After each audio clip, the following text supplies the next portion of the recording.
would you, John Mayer, categorize your sound? The reason I ask is when you go around all the websites and bands are like, I'm this, I'm that, and the other thing. On one website it says John Mayer, adult alternative. Well, who else is adult alternative? Can I calibrate You were it, actually. Can I calibrate it that way? It's just you, man. It's just me. Just you. Class unto myself. Just the Mayer alternative. I have learned to really roll with these tidal waves of classification. Just, it's like, I don't want to be one of those guys who wants to be like, it's like Stevie Wonder lived down the street from Jackson Browne, and they hung out in Van Halen's basement. It's like, shut up. Jay-Z playing at Madison Square Garden, you came out. People are still talking about it.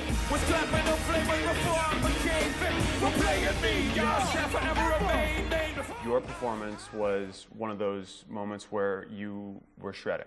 On your songs and some of your albums, you don't take it to that level. Why is that? Being able to do it doesn't really all the time merit doing it.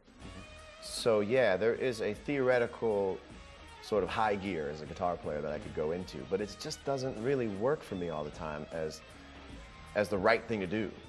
And I have a lot more fun composing little lines and counterpoints and melodies and stuff. And for whatever reason, my internal meter doesn't rock that hard as a songwriter, but I can rock that hard as a guitar player. So when I hear Jay-Z's music, I see an opportunity to have someone else's songs bring out a different element of me as a guitar player.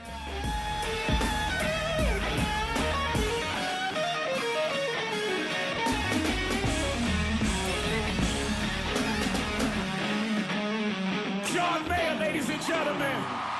We both sort of had that rare moment of like musical hang time. You could tell on stage. It was really great.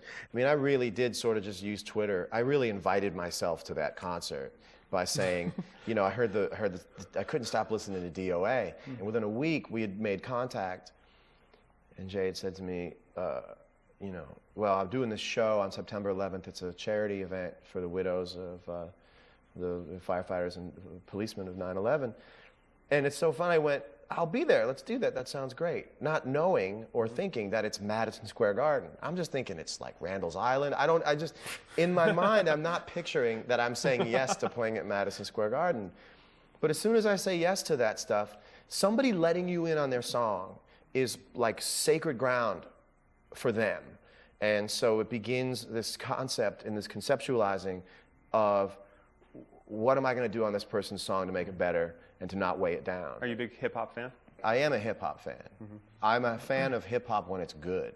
Like I'm a fan of jazz when it's good.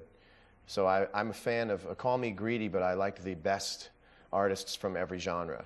Speaking of good artists, you've played with, well, legends, B.B. King, Eric Clapton. When you hang with these guys, do you go into it as, is there ever thought in your mind of, I'm a student, I'm going to learn from these guys? Yeah. Or is there a comfort of, I can hang? No, the only comfort that I have in those moments is knowing that I've at least spent enough time in what I call the simulator. At home, playing to B.B. King albums for years is being in the simulator. I tell myself that I at least have put in enough time in the simulator to deserve an actual flight. But you have to at least tell yourself that you're not an accident that you're up there, because from there, you're just going to lose all your confidence and not be able to really swing the bat, Another fabulous moment was the Michael Jackson memorial concert. Thank you. Did Human Nature.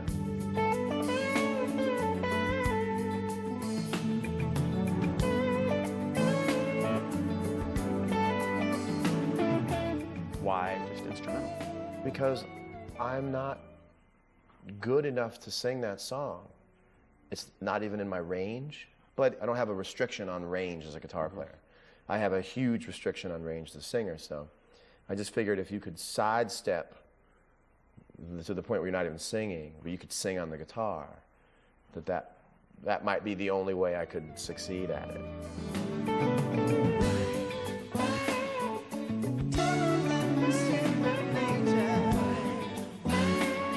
So you're going to be performing the day your album is released. Have you ever put on a show on the release date before? I think we did that on Continuum, yeah.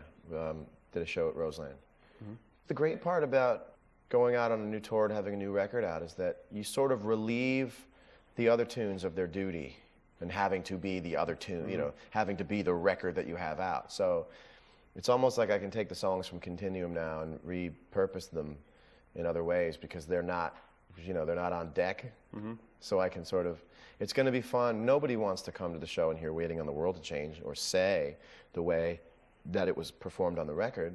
So it's really fun. You get to play new songs and you get to repurpose the old ones so that they're new. John Mayer. Steve. John.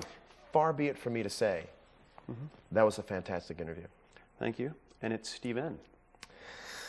If only I had known, we could have done that again, but I don't quite. Tuesday, John Mayer, live from the landmark Beacon Theater in New York City. An exclusive Fuse television event, live Tuesday at 9/8 Central. Fuse, where music lives.